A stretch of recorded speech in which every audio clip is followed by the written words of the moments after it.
краудфандинга, запустивший более 20 проектов. В 2008 году основал онлайн-шоппинг-клуб, выручка которого в настоящий момент составляет 18 миллиардов рублей в год. Предприниматель года в номинации «Мастер инвестиций» Оскар Хартман.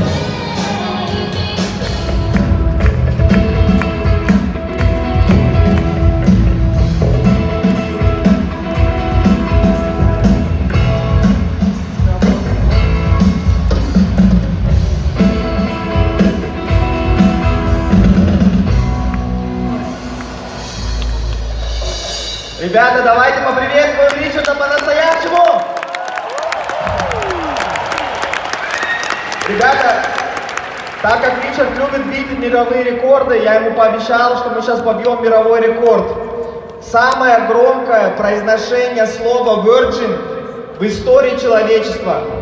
Мне нужна ваша помощь, сейчас на 3 скажем 10 раз virgin. Начнем тихо, virgin. И потом будем увеличивать громкость, 10-й раз должен быть 140 децибель. У меня есть децибеломер. Давайте, ребята, поддержите меня, для Ричарда подарок. Раз, два, три. Virgin, virgin, virgin, virgin, virgin, virgin, virgin, virgin, virgin, virgin, virgin. Ура! 135, ребята, 135. 135 decibel for you, Richard. Thank you very much, everybody. It's a lovely welcome. So this is the present from Russia to you. There's so much love for you, for your entrepreneurial career. So let's jump right into it. What people want, I asked people to send me questions for you. And the number one question was, the secret of, what is the secret? Because there's only 3,000 people in the world who build $1 billion business. And there's only 500 people in the world who build multiple $1 billion businesses. So it's less, what you did, less people did that than to run a marathon in 2:15. It's a really big achievement. What is behind this? What simple truth do you know that most people don't know? Ouch.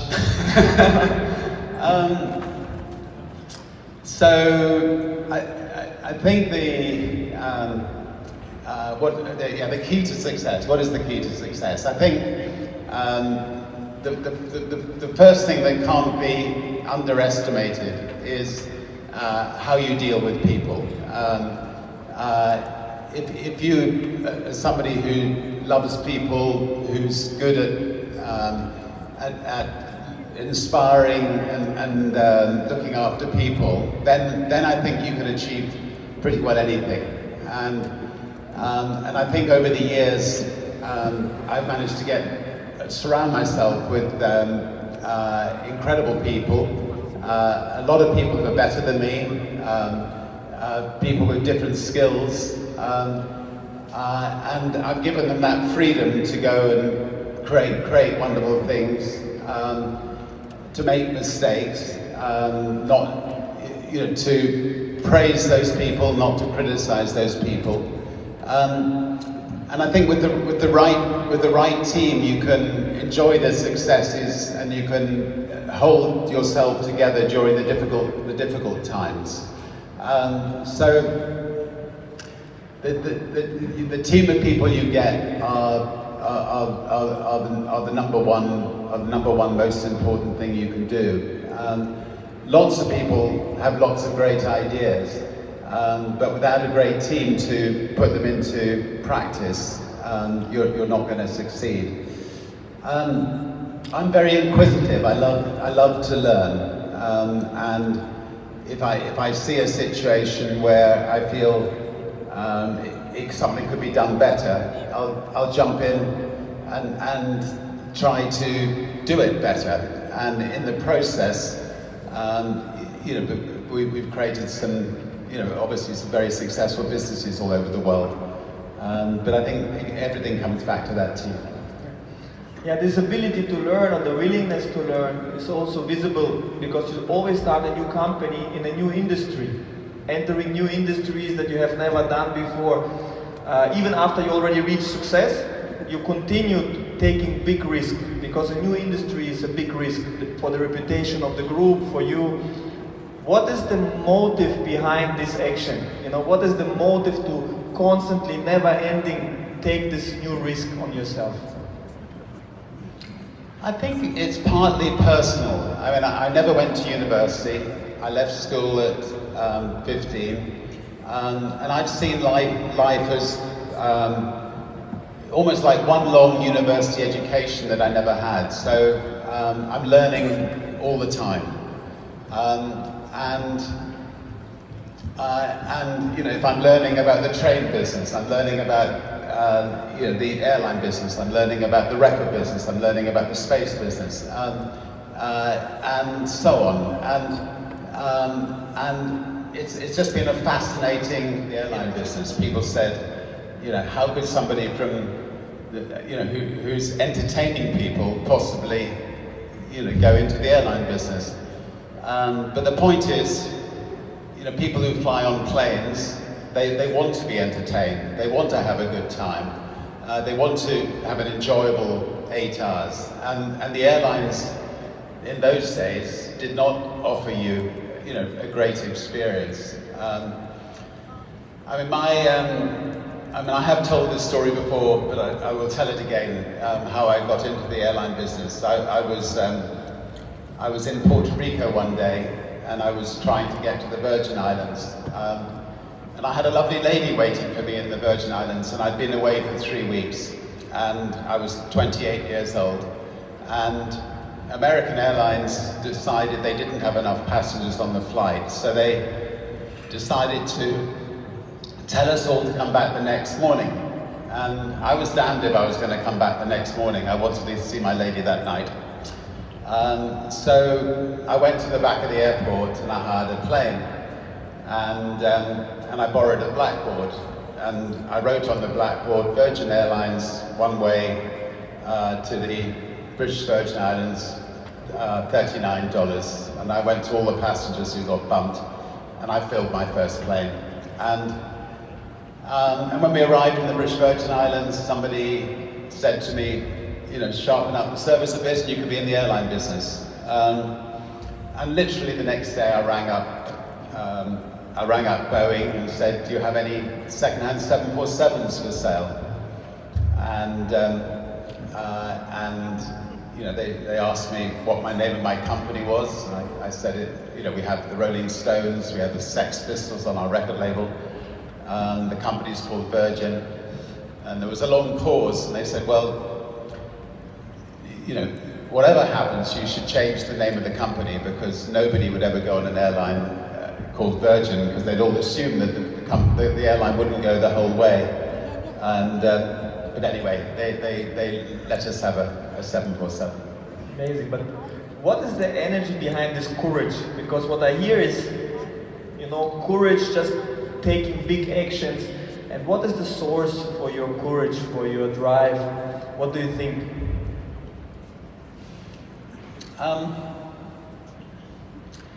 I think, I suspect there's quite a lot of people in the audience who are thinking about whether they should start a business. And I think, you know, the first thing you have to do is to have an idea that's going to make people's lives better. That's all a business is.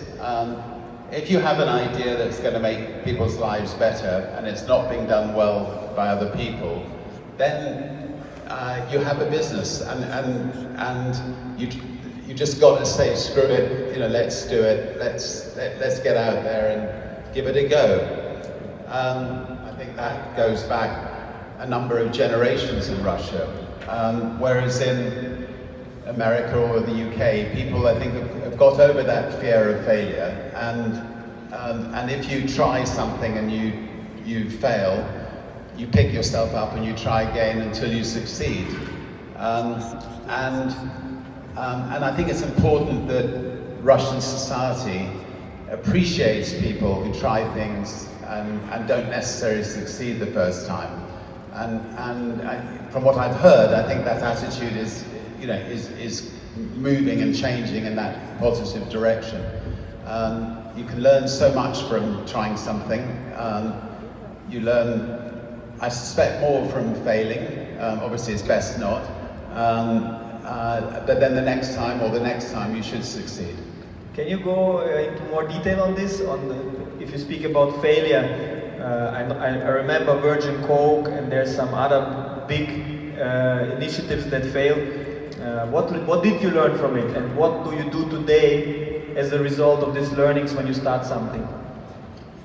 Well, we thought we could take on Coca-Cola and knock them into #2 position in the world, and Virgin could become the #1 brand in the world. And for about a year, we were succeeding. We were outselling Coke and Pepsi.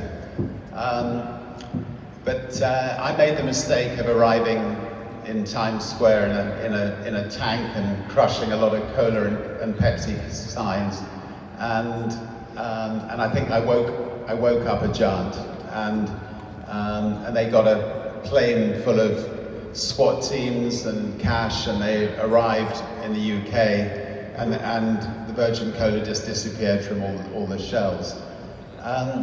So I think, you know, what we learned from that was, if you are going to take on a company much bigger than yourself, make sure your product's much better. So, you know, when Virgin Atlantic took on British Airways, we were a lot better.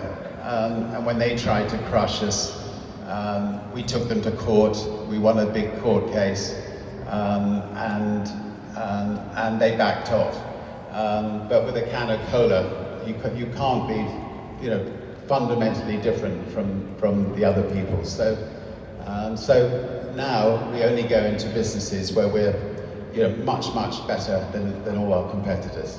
Okay. So to finish this on failure, if you would imagine the audience would be you when you were 16, before it all started, what would you tell yourself? Like you tell it to the audience, like you're speaking to yourself when you're 16. Well, yeah. All I would say to myself is, you know, don't do anything particularly different. I think if I was 16, I have an idea. You fail if you don't do something about it. You know, the important thing is just to say, screw it, let's do it, let's, you know, get on and give it a go. And you know, obviously you know this as well as I do. The important thing is just to try it, and you may even find by trying it that other ideas spin off it. I mean, we started with a magazine for young people. We soon realized that young people were actually more interested in music than they were in magazines, and we started advertising, selling music cheaply in the magazine. And so once you actually get going, if you keep your eyes open, you know, lots of other opportunities will come. But if you don't get going, you know, that's fine too. I mean, you just make the best of working for somebody else, and you can have a great life doing that. But it may not be quite as exciting and rewarding as trying to set up your own business. So you would not tell yourself, don't do Virgin Cola? No, I think I would. I mean, like, you know, even by taking on Coca-Cola, it helped the brand. I mean, although we failed, you know, people don't mind people who take on a big giant. You know, I mean, if David hadn't succeeded in dropping Goliath, David still would have gone down in history. So, you know, you shouldn't be embarrassed about trying things and not succeeding. Okay, let's speak about philanthropy a little bit, because at what age did you have the idea that you are ready to give back? I know you created Virgin Unite, and you support a lot of initiatives which are non-profit. What is the logic behind? What is your focus at the moment? How do you look at philanthropy? I think there's a video about Virgin Unite. Maybe we can you play the video, please?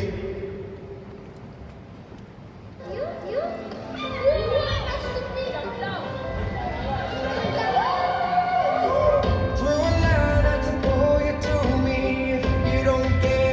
Virgin Unite was started because we wanted to bring all of the entrepreneurial energy across the whole Virgin Group to look at how can we radically transform the way we do business.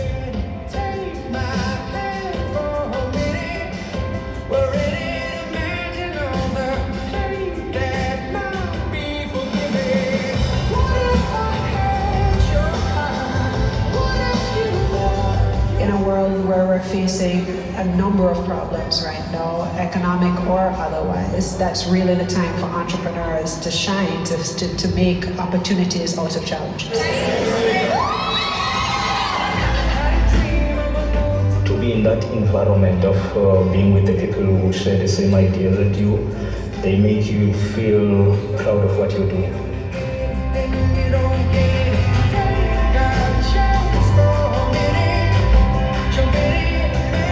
The elders can become a fiercely independent and robust force for good.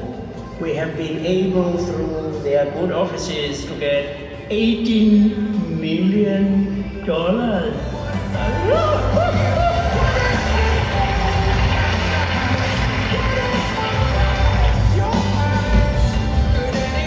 What we're all about is helping create good, viable business opportunities out of carbon emission mitigation. To the ones who make it better, find again, I gotta touch the other side. What if all that it took to save our lives together was too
Thank you.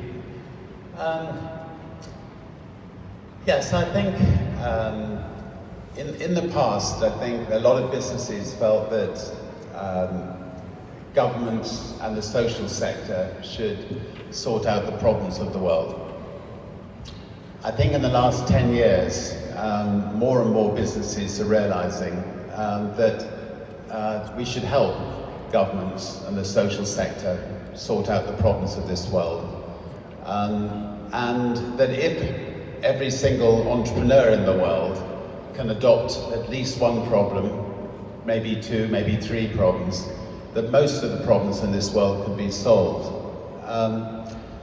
And so we set up organizations like the B Team to try to unite businesses, to try to get on top of some of the bigger problems of this world. In Paris, you know, we were there as the B Team and also as the elders, trying to make sure that the Paris talks were successful in, you know, in agreeing the climate change resolutions that took place a year ago. The elders, it's a wonderful organization which you can see Archbishop Tutu, Nelson Mandela. We set them up to try to resolve conflicts. the elders have been here. You know, they've spent a weekend with President Putin. You know, they've been to Iran, they've been to North Korea, they've been to Myanmar, and Kofi Annan heads up the elders, and they basically quietly behind the scenes are trying to, bridge gaps in the world, and obviously one of the saddest things I think that's happened is that, you know, I was there when the Berlin Wall came down. It was a wonderful day. You know, we embraced each other. The Russian people are as close to being, you know, close to Europe and, you know, as anybody. I mean, we're all human beings. We get on great when we meet each other. And we've got to try to make sure that this sort of Cold War mentality that seems to be developing again is stopped, and that we can, you know, that Russia and Europe has become one, and we can get rid of the stupidness that's been going on in the last few years, and that's where somebody that like the elders, I think, can play a role. And I mean, this is amazing. Thank you very much, Richard, for inspiring us to take action. But what is your thinking behind to focus just on one thing, for example, just the elders, or to focus on multiple activities because the world is a big place with a lot of problems? I'm sure you think a lot. How should you distribute your focus? What is your thinking behind? I'm an entrepreneur, and therefore it's impossible for me just to focus on one thing. I mean, entrepreneurs see problems, and we want to address problems. And if we don't have time to do every problem in the world, we will delegate, we'll find good people to manage our businesses or manage our foundations. But we won't just take on one or two projects in our lifetime. So, you know, like if you take Russia right now, you know, you have a major drug problem in Russia. We have something called the Global Drug Commission, which has 15 ex-presidents on it. We've studied the war on drugs. The war on drugs has been an abject failure. And yet, countries like Russia, countries like America, continue to wage this war. And wars don't work. They didn't work in Vietnam, they didn't work in Iran. Wars never work, and wars against drugs do not work. What you need to do is somebody needs to go on television and say, we will never send anybody who has a drug problem to prison ever again. Drugs will be treated as a health problem, not a criminal problem. If somebody has an alcohol problem, we will help them. If somebody has a drug problem, we will help them. And in that is the way to overcome the problem and to get people to reduce their addiction. And countries that have taken that approach, you know, to overcome this problem. And so, you know, so as a businessman, when I see countries like Portugal or Germany getting on top of their drug problems in that way, you know, I want to come to Russia, I want to come to America and try to suggest to them that they should change approach, and that's why I'm involved in something like the Global Drug Commission. And I think business people can see these things sometimes more clearly than one of the problems that a politician has is quite often that they're appointed. If they're successful, after 2 years in one ministry, they're moved on to another ministry. If they're successful in that, after 2 years, they're moved on to another ministry. If they're not successful, after 2 years, they're out altogether. So they never have the time to really study and understand the issues of the world. Whereas I think the entrepreneurs in this room, I've been 50 years as an entrepreneur. You've got a lifetime to look at all these problems, and you can actually perhaps understand them and help the politicians and help the social sector. We are very much focused on entrepreneurship development, so today is a big day for me. That's why I support Synergy Global. I teach at the Synergy MBA program because we believe, like you signed the Bill Gates Giving Pledge, and we are signing today the Entrepreneurship Pledge because we want to dedicate our lives that more entrepreneurs become like you, build $1 billion business and start giving back, start thinking bigger. So I think this is a great story and inspiration. So I would like to switch a little bit to you personally. What role did your personal brand play in your life and in your business? Because I checked on Google, your name is one of the most searched names in business. How do you think about this? How does it help trust? How does it help to create something new?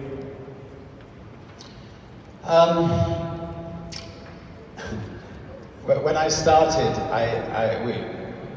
we were taking on somebody like British Airways, who had 300 aeroplanes, Pan Am and TWA with 300 aeroplanes. We had one plane. And if you're very, very, very small against really big competitors, and you don't have much money, you have to use yourself to get out and promote your brand. I even went to took fairly extraordinary risks in trying to break the transatlantic record for the fastest boats, and trying to fly around the world in balloons,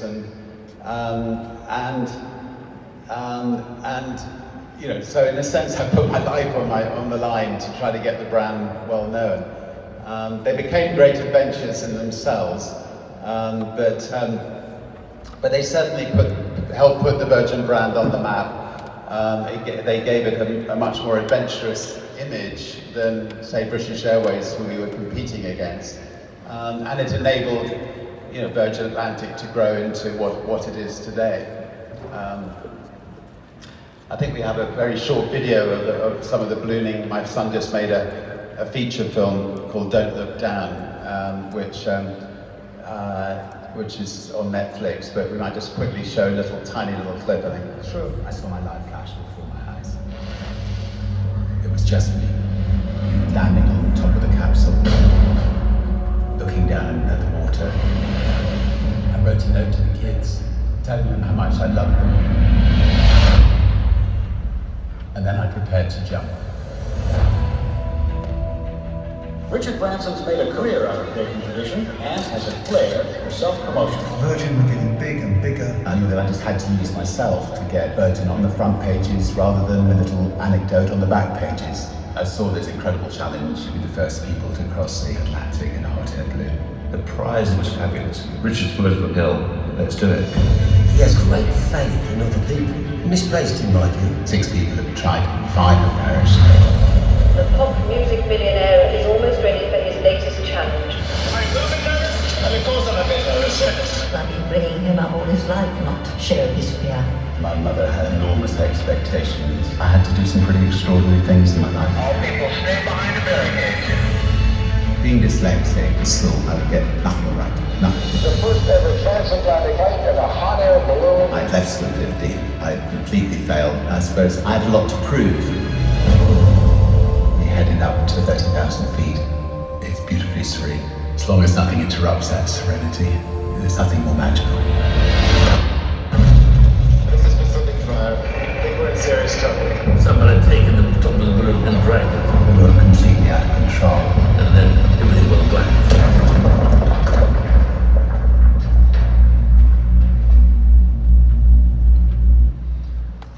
Are you going to try it again soon? Thank you. I think I've retired from doing ballooning. Obviously, our next big adventure is space. And I saw the moon landing when I was 18 years old on a little black and white television set.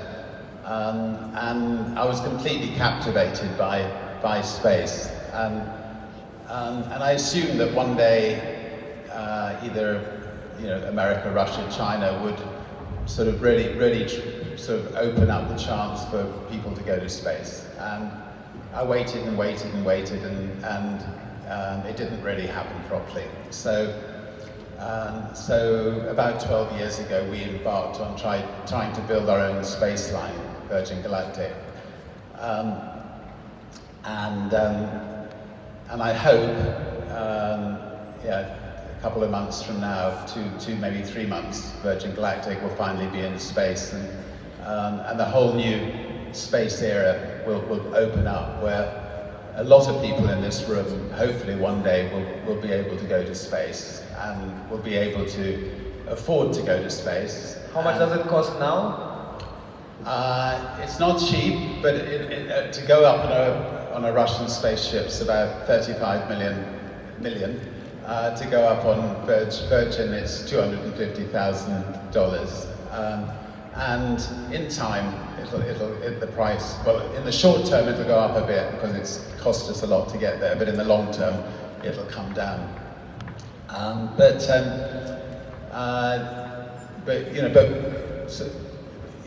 are three of us who are already building independent space lines. So there's Jeff Bezos, myself, and Elon. And we've all taken slightly different approaches. But I think, over the next couple of years, it's going to be a very, very exciting time for space travel. And we're also, building a big array of satellites around the Earth with a company called OneWeb to connect the 4 billion people who are not connected at the moment. I know we've done 1 or 2 videos, but let's just have a quick space video, I think. Before we start the video, how many tickets did you already sell? Nearly 900 tickets. 1,000 people already have a ticket to go and waiting for the breakthrough. Okay, let's look at the video. Virgin Galactic. The exploration of space will go ahead. And it is one of the great inventions of all time. Humans have managed to learn so much about the universe in such a relatively small time frame compared with the life of the universe, and that was always very incredible to me.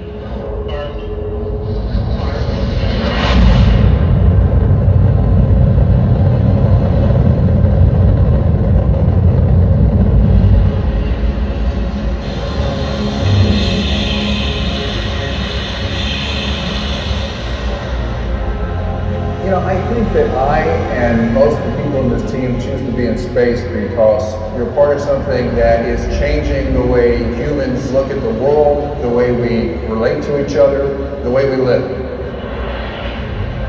We have an opportunity here to do aerospace better, and we're doing it on a landmark program that's going to change the world.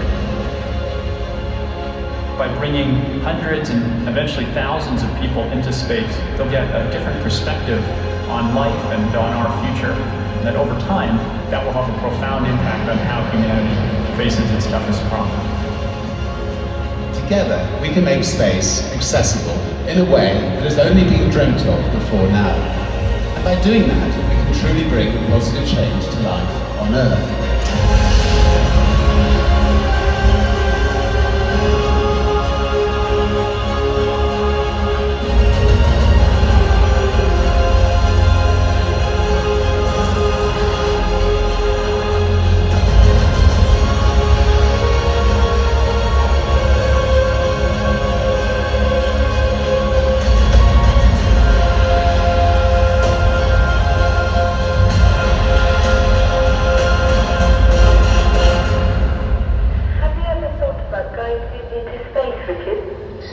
I'd love to go into space. I think there could be nothing nicer. So if you're building a spacecraft, I'd love to come with you on it.